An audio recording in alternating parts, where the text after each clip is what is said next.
This time on Documentify TV.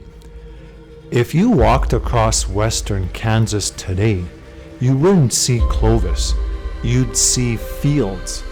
But what if Clovis is still there? Just not where you expect. In parts of western Kansas, Ice Age landscapes sit beneath as much as 40 feet of wind-blown sediment, known as loess.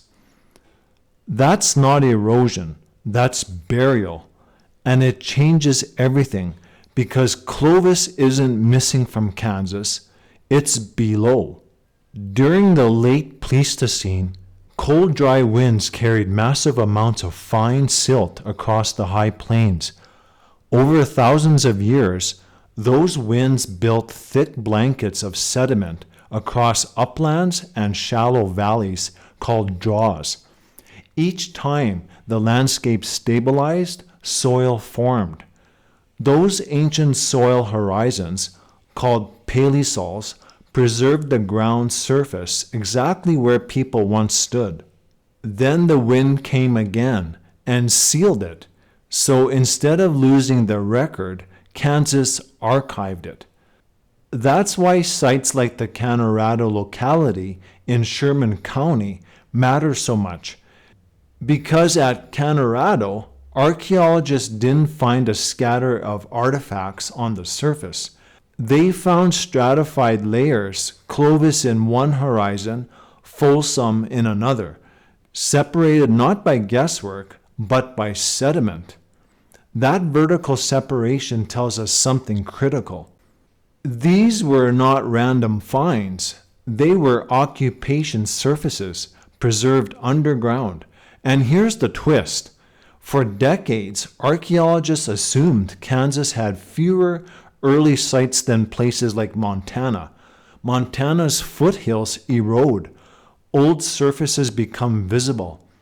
Sites like Anzick appear dramatic and exposed. Kansas doesn't erode the same way. It buries. So the record looks thin, but it wasn't thin. It was sealed.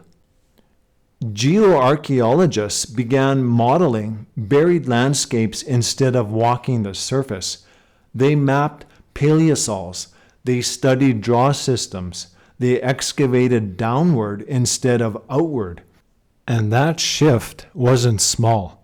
It meant bringing in sediment coring, soil chemistry, and geomorphic mapping before a single artifact was recovered. Instead of asking, where are the points on the surface? Researchers began asking, where was the ground surface 13,000 years ago?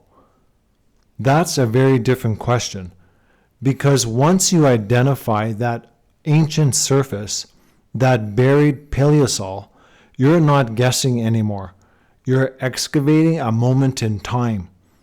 And when that layer contains Clovis, it's not stray find, it's context.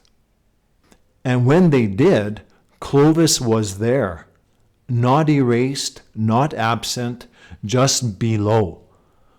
Which forces a bigger question. If Clovis occupation surfaces can sit 40 feet underground, how many more are waiting in the buried horizons across the plains?